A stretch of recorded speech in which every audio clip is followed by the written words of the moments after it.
Being the older kid in my family never came with perks, unless you count being the unpaid babysitter and the one blamed whenever something went wrong. My younger sister, Claire, was the golden one. Not in a cartoon villain way. Just in that effortless way where the sun always seemed to shine brighter when she walked into the room. When she got her driver's license, my parents surprised her with a used Jeep. When I passed mine, Dad tossed me the keys to the family minivan with a warning not to scratch it because the insurance was already a nightmare. Claire got violin lessons, a Europe trip, braces. Me? A pat on the back and the reminder that hardship builds character. So by the time my birthday rolled around this year, I knew better than to expect fireworks. Still, I hoped. Because I had something new to celebrate, my first place. A small condo with creaky pipes and carpets older than me, but it was mine. I'd worked overtime shifts, eaten ramen for months, and skipped nights out with friends just to save enough for the down payment. I wanted this night, my night, to feel like a win. I cleaned every corner of the condo. Rearranged the thrift store couch 3 times until it looked intentional. Bought snacks, drinks, and a cake from a bakery that charged more for frosting than I used to spend on rent. It wasn't just sugar and flour. It was proof I'd made it somewhere on my own. By 7, people started trickling in. Dad carrying his usual, "I'm too busy for this" face. Mom with her phone in one hand commenting on my decor like she was hosting a reality show. Then Claire swept in, and the air shifted instantly. Because in her arms? A golden retriever puppy. The squeals were deafening. Mom nearly dropped her purse rushing over. Dad crouched down like he just discovered buried treasure. Even Aunt Linda, who normally treated dogs like contagious diseases, was on the floor kissing its nose. "Isn't he adorable?" Claire beamed, holding the squirming ball of fur high like Simba in The Lion King. The room erupted. Meanwhile, I stood there with a lighter in one hand, hovering over a cake with 27 candles waiting to be lit. My big reveal, my little triumph, disappeared under a mountain of puppy kisses and Instagram stories. 10 minutes passed. Then 30.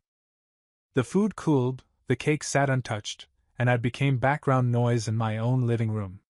They were debating names for the puppy while he peed on the rug I'd rented a carpet cleaner to make presentable. Claire laughed like it was the cutest thing in the world. "He's just a baby." I forced a smile. I joked along. I laughed when the dog stole a piece of cheese from the charcuterie board I couldn't really afford. But inside? Something knotted tight. The birthday song eventually happened, if you can call mumbling through half the lyrics while Claire's dog howled louder than the family a real song. Only one slice of cake was cut. Out of pity. By 10, people drifted out. Bags of puppy treats under their arms. Selfies with Claire saved to their phones. My cake still sat there, mostly intact, candles unlit, like a forgotten prop from a party that wasn't mine. When the door closed behind the last guest, the silence hit me harder than anything. I looked around at the mess, paw prints, half-empty plates, my beautiful cake still in its box, and felt the weight of every time I'd been the afterthought. I didn't yell. Didn't text a rant. I just started cleaning. Alone. Pushing crumbs into the trash, stacking plates in the sink, and blowing out candles that no one had bothered to light. And in that moment, I made myself a quiet promise. This was the last time I'd let them treat me like wallpaper in my own life. The morning after my so-called birthday party, I shuffled into the kitchen and saw the cake box still sitting on the counter. 27 candles unused, frosting smudged, one lonely slice missing like the world's saddest crime scene. I grabbed a fork, dug and cold, and chewed through it standing up. Dense, dry, and flavored mostly with disappointment. I told myself it didn't matter. You bought this condo yourself. You don't need their applause. But no matter how many pep talks I tried, the truth was sourer than the frosting. It hurt. Not because of the puppy. He was cute, sure, but because once again, I had been invisible in my own story. It wasn't even a new feeling. It was tradition. I remembered being 10 and asking for a birthday dinner at a pizza place. Claire, accidentally, announced she tried out for choir that same night, and suddenly the whole table turned into her audition judges. My pizza got cold. At 14, I wanted a camera. Claire cried about not having the right shoes for a dance. Guess who got new shoes the next morning? Not the aspiring photographer. So by 27, you'd think I'd be immune. But sitting in a silent condo, staring at a cake nobody wanted, I realized the sting never really fades. It just gets quieter until another year rips it open again. At work the next day, my coworkers asked, "So, how was your birthday?" I plastered on a smile. "Great, thanks." I probably sounded like a bad actor auditioning for the role of happy normal guy number 3. Meanwhile, all I could picture was Claire's puppy gnawing on the bow I'd carefully tied onto the cake box. The week dragged. Every time I opened social media, there it was, pictures of my family huddled around the puppy like he just solved world peace. Captions: "Best day ever. Welcome to the family, Max." The dog got a name, a party, and a hashtag. I got radio silence.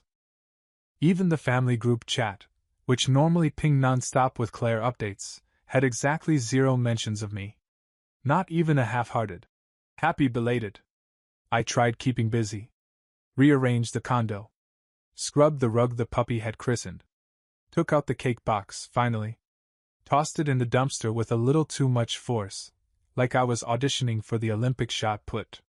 Still, at night, when the apartment went quiet, the ache sat heavy. It felt like I'd planned a celebration and accidentally hosted the rehearsal dinner for my sister's dog. I didn't text them. Didn't call. Just let the silence sit, because what was the point? If I begged for attention, it would feel like scraps. And if I stayed quiet, well, at least I had dignity. Then exactly 7 days later, 2 a.m., my phone lit up. "Dad." I blinked at the screen, half asleep, debating. The last time we'd spoken, he'd been crouching on my floor, cooing at Claire's puppy like it was the crown prince. Did I really want to hear more of that in the middle of the night? I let it go to voicemail. A minute later, another call. Then another. 8 in total, buzzing back to back like my phone was trying to have a seizure. By the time the last one ended, I had a voicemail notification glowing on the screen. Curiosity 1. I pressed play. At first, nothing but heavy breathing. Not the "I went jogging" kind, more like the "my whole world is collapsing" kind. Then Dad's voice, low, shaky, unlike anything I'd ever heard from him. 2 words. "We're screwed." And just like that, the silence of my forgotten birthday was replaced by the sound of my father unraveling at 2 a.m.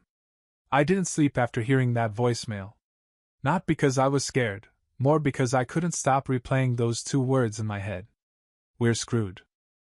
My dad, the same guy who once told me, "Real men don't panic," had left me sounding like Darth Vader after running a marathon.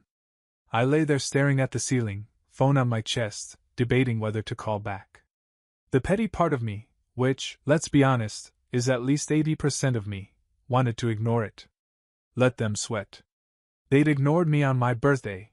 Maybe this was karma with perfect comedic timing. But curiosity is a cruel roommate. By 3 a.m., I was sitting on the edge of my bed, scrolling through my call log, wondering what could make my dad break character like that. This is the man who once hit our mailbox with the car, looked at the crumpled metal, and calmly said, "Wind must have done it." And now he was gasping like he just watched his retirement fund burst into flames. I didn't call back. Not yet. Instead, I texted one word: busy. Petty, sure. But it felt good to toss the ball back in his court. The next morning, no reply. Just radio silence. Weird. Usually, my family can't go 10 minutes without spamming the group chat about Claire's puppy discovering a new facial expression. Now? Nothing. By lunch, I was pacing my condo, inventing scenarios. Did Claire's puppy chew through the wiring and shut down the neighborhood? Did Dad finally get audited for claiming stress relief massages as tax write-offs? Or maybe Mom had signed up for another pyramid scheme and realized her essential oils empire wasn't going to fund Claire's next vacation. And of course, my brain brought up old memories of family emergencies that were anything but. Like the time Dad called me at midnight panicked because the Wi-Fi was down and he had important emails. I drove over half asleep, reset the router, and discovered his urgent emails were just golf newsletters. Or when Mom called me crying about a health scare, that turned out to be her Fitbit telling her she was inactive after sitting on the couch for 6 hours. So yeah, I had reasons to be skeptical. Still, whatever this was, it wasn't small. My dad doesn't do heavy breathing for overdue library books. Around 5 p.m., he called again. I let it ring until voicemail picked up. This time, no words. Just a long exhale, then the sound of him muttering something muffled before hanging up. Great. Now I had mysterious breathing and cryptic mumbling. Exactly what I needed. By the third day of silence, my phone buzzed again, not from Dad, but from Mom. The message was short. Call us. It's urgent. No emojis, no Claire updates, no guilt trips disguised as questions. Just 3 words that managed to be both demanding and desperate. I stared at the screen, fork halfway to my mouth. Part of me wanted to ignore it, keep eating leftovers in peace. But another part, the one that had been ignored one too many times, wanted to finally hear what crisis had made them remember I existed. I sighed, set down the fork, and pressed call back. When you've spent most of your life being ignored, getting a text that says, "Call us. It's urgent," is like suddenly being upgraded to first class, only to realize the plane is on fire. I stared at my phone for a solid minute, weighing my options. Ignore them and go back to eating reheated noodles? Or finally find out what could possibly shake my dad enough to leave me a 2 a.m. horror movie voicemail? Curiosity won. I hit call back. The line rang twice before it connected. On the other end, chaos. Voices overlapping, someone shuffling papers, a muffled curse that definitely wasn't meant for me to hear. Then my dad's voice, low and rough. "Finally," he breathed. "Why didn't you pick up earlier?" I leaned back in my chair, keeping my tone casual. "Oh, sorry. I was busy." There was a pause, the kind that says he caught the jab but didn't have the energy to argue. "Listen, we've got a situation." In the background, I heard my mom hiss, "Don't scare him, just explain." Followed immediately by Claire's voice snapping. "Why should he even be involved? He doesn't understand how these things work." Nice. Nothing like being talked about like you're not even on the line.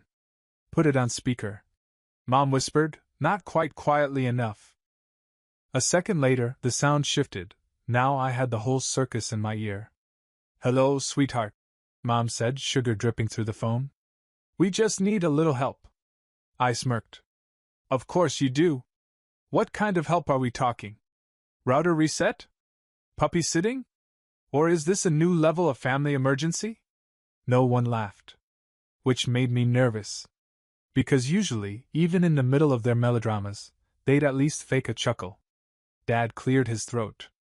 "It's financial." Shocking. A Carter family emergency that has a $sign attached? Who could have guessed? "I thought you guys were doing fine," I said, my voice dripping sarcasm. "I mean, judging by all the Instagram stories, Claire's dog is practically living a better life than me. Organic treats, personalized leash, the works." Another pause. I pictured them sitting around the dining table, my mom wringing her hands, Claire rolling her eyes, Dad rubbing his temples like the victim of the century. "It's not about the dog," Dad said finally. "It's bigger." Mom jumped in quickly. "Sweetheart, don't overreact, but some paperwork has come up." "Complicated paperwork. And your name is on it," Claire interrupted, her tone sharp. I sat up straighter. "Excuse me? My name is on what exactly?" "Don't raise your voice." Dad snapped automatically, though he was the one who sounded like he was about to blow a gasket. "We're trying to handle this." I rubbed my forehead, exhaling slowly. "Let me get this straight. You ignore me on my birthday, throw a party for a dog in my condo, and now a week later you're calling me at 2 a.m. because suddenly my name is on something?" More shuffling, another muffled argument on their side.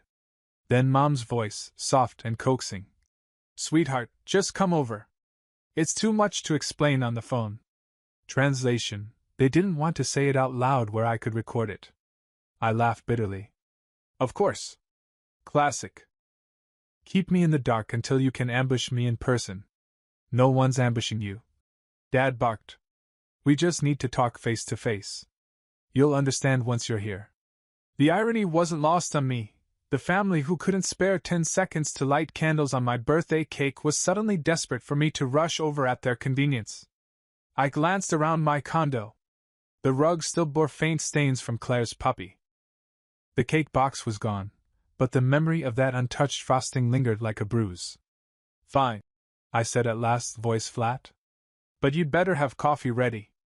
If you're going to dump a crisis in my lap, I want caffeine with it. Dad exhaled in relief. Good. See you soon. The line went dead before I could change my mind. I sat there for a long moment, phone still in my hand, heart thudding. Whatever this was, it wasn't small. And if my name was tangled up in it, then my family's chaos had officially spilled over into my world. And for the first time, I wasn't sure if I was walking into a conversation or a trap. Driving to my parents' place felt surreal. It had been months since I'd stepped foot inside that house, and now here I was, summoned like some reluctant firefighter to a blaze I hadn't started. The street looked the same as ever, manicured lawns, identical mailboxes, neighbors who waved too hard. But as I pulled up, something felt off. The curtains were drawn. The porch light flickered like a dying heartbeat. I sat in my car for a good 2 minutes, engine running, staring at the door. Part of me wanted to turn around, head back to my condo, and pretend I never got that voicemail. But curiosity, and maybe a sprinkle of morbid humor, dragged me out of the driver's seat. The front door opened before I even knocked. My mom's face appeared, pale and tight, like she'd been rehearsing the role of concerned mother, in front of the mirror. Oh, thank God you're here, she whispered, pulling me inside. The air hit me first. Not the warm, cinnamon-scented welcome home smell I remembered from childhood. No, this was sharp, burnt coffee and stale stress. The dining table was covered in papers, bills, and folders stacked like a crime scene investigation board. Dad sat at the head of the table, shoulders hunched, phone pressed to his ear. His free hand tapped the wood in rapid, uneven beats.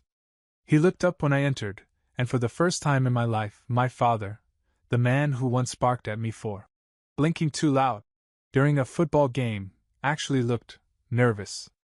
Claire was sprawled on the couch, scrolling her phone like she was live tweeting my arrival. She didn't even look up when she said, "Took you long enough." "Nice to see you too," I muttered, taking a seat across from Dad. He ended his call, rubbed his temples, and launched straight in. "We have a situation." I spread my hands. "Yeah, you've said that. Multiple times. Care to define it?" Mom perched beside him, voice trembling just enough to sound rehearsed. "Sweetheart, you know we'd never drag you into something if it wasn't serious. But some things have come up. Complicated things." "Translation," I said flatly. "You screwed something up and now my name's somehow tangled in it." Claire finally looked up from her phone, smirking. "Don't act surprised. You always leave loose ends. Maybe this is one of them." My laugh was sharp, humorless. "Loose ends? Claire, the only thing I left loose was your dog's leash last week, and he managed to find the one rug in my condo worth anything to pee on." Dad slammed his palm on the table, making the paper stacks jump. "Enough. This isn't about jokes. This is about liability." That word sank like a stone. Liability. My stomach nodded. I leaned forward, my voice steady but cold. "Spit it out. What's going on?" He hesitated, glancing at Mom. She gave him the smallest nod, the kind of nod couples give when deciding who's going to confess something ugly. Finally, he said it. "There are documents. Contracts. And your name appears on them." My mouth went dry. "Contracts for what?" Mom reached across the table like she was about to hold my hand. I pulled back. "It's complicated," she said softly. "But the important thing is, we need to fix it before it gets worse." Claire muttered under her breath. "It already is worse." I looked at each of them, Dad, red-faced and sweating, Mom, teary-eyed and fidgeting, Claire smug and defensive. And in that moment I knew two things for sure. Whatever mess they'd made wasn't just theirs anymore. They had deliberately put me in the middle of it. And I wasn't sure if I'd been invited here to help clean up, or to be the scapegoat. The silence after Dad's little bombshell stretched like a rubber band ready to snap. I stared at him, then at Mom, then at the mountain of papers on the table. Contracts. My name on them. Liability. Okay, I said slowly, leaning back in my chair. Walk me through this. What exactly did you sign my name on? Dad bristled. Don't use that tone with me. We didn't sign your name. It's more like we added it. Added it where? I shot back. A birthday card? A library card? Or maybe something with, I don't know, legal consequences? Claire rolled her eyes, tossing her phone onto the couch like this was beneath her.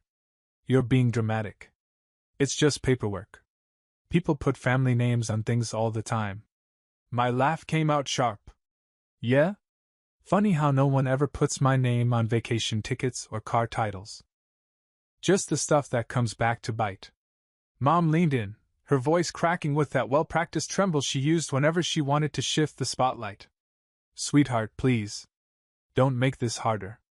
You know your father, he tries, but sometimes things get complicated. We just... Complicated? I cut in. You left me sitting alone at my own birthday while you threw a coronation for Claire's dog. Now suddenly my name is on mystery contracts, and you're saying it's complicated? Her eyes filled with tears instantly. I almost admired how fast she could turn them on. You don't understand, she whispered. We did it to protect you.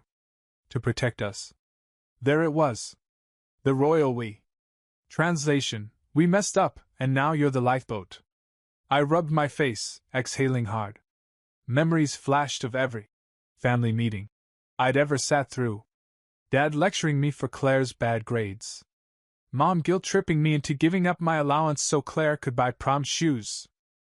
The pattern was always the same, their screw-up, my responsibility. But this felt different. Bigger. Dad shoved a stack of papers across the table. Look, this isn't the place for details. Just know, your name being there means you're technically part of it. And if things go south... He trailed off, jaw tightening. If things go south what? I pressed. Claire finally leaned forward, her smirk gone.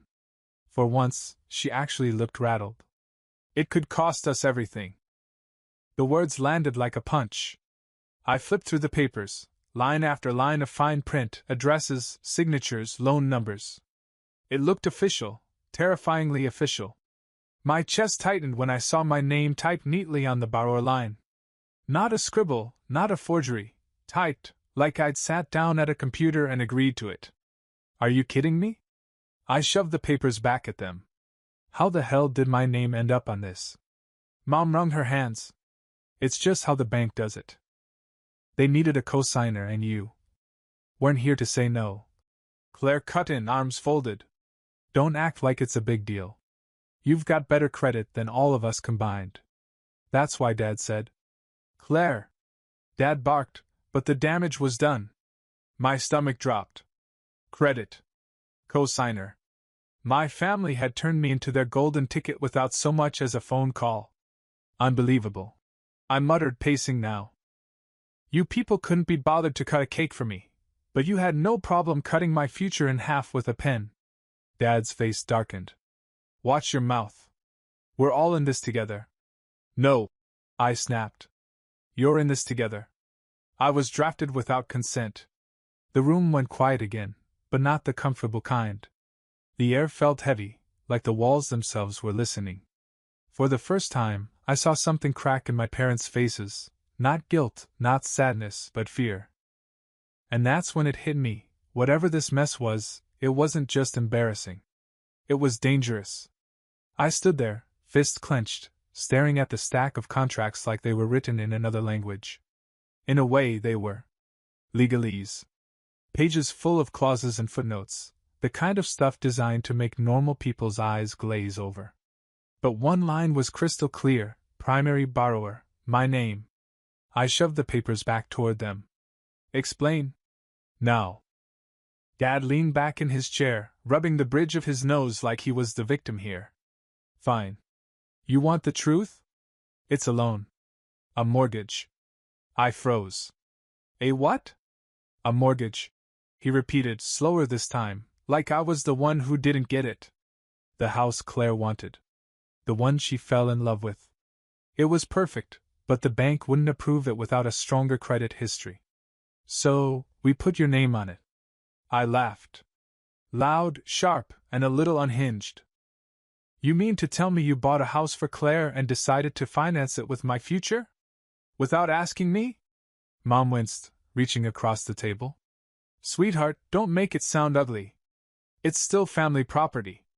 We all benefit. I yanked my hand away. I don't live there. I don't benefit. I didn't even get a slice of cake on my own birthday, but somehow I'm the co-signer for a $500,000 mortgage? Claire finally spoke up, her voice dripping with entitlement. It's not $500,000. It's $470. Don't exaggerate. Oh, sorry. I snapped. $470,000. Totally different. That makes me feel so much better. Dad slammed his palm against the table. Enough! This isn't about numbers. This is about family sticking together. We needed you, and you were the only option. I couldn't help but scoff. Funny how I'm never the option for good things. Never the option for vacations, or investments, or even birthday candles. But suddenly I'm the option when it's time to shoulder nearly $500,000 in debt? Mom's tears spilled over now, running mascara down her cheeks. You don't understand how hard it's been.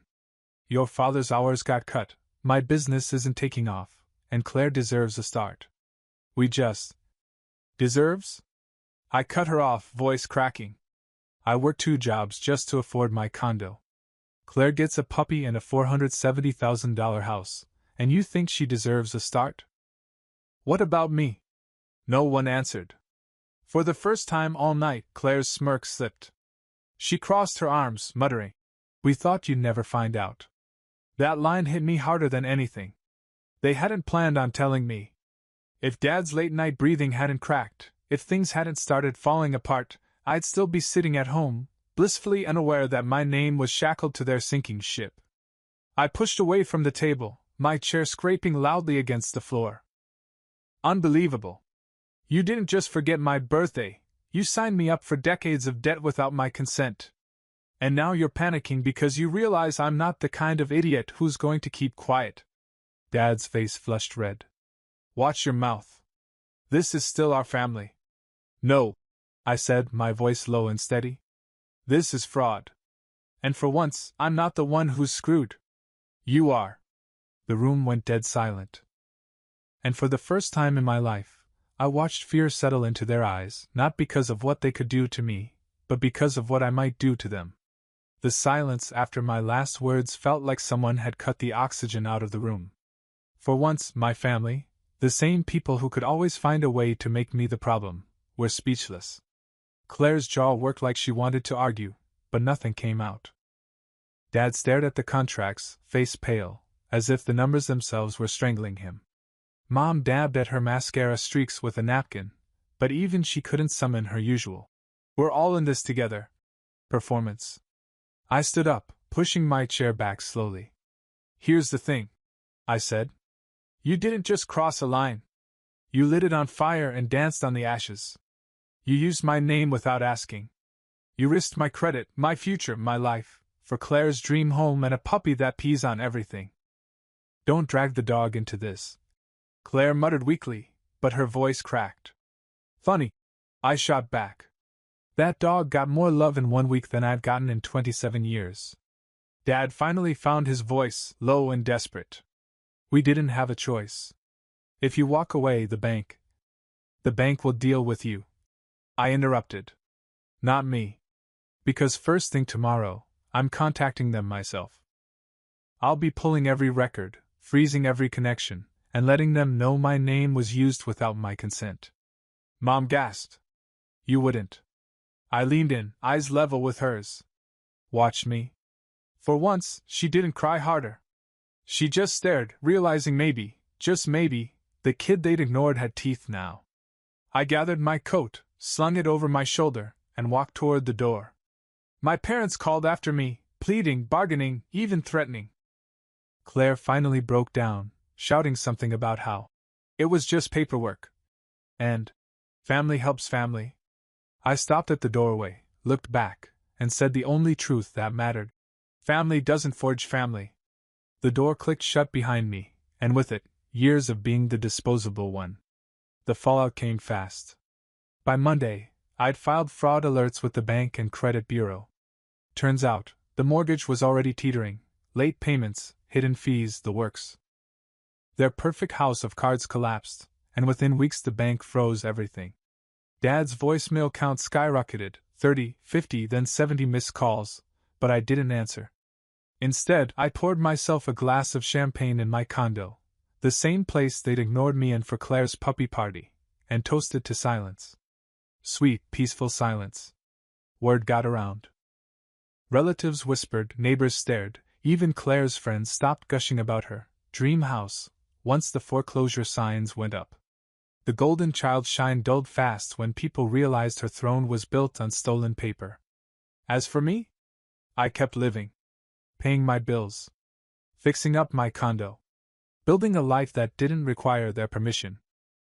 And every now and then, when I walk past my fridge, I see the photo I taped there, the untouched birthday cake, candles unlit, sitting lonely on the counter. A reminder, not of bitterness, but of boundaries. Because the night my family chose a puppy over me was the night I realized I'd never be their priority. And the night my dad whispered, "We're screwed," was the night I realized maybe that wasn't my problem anymore.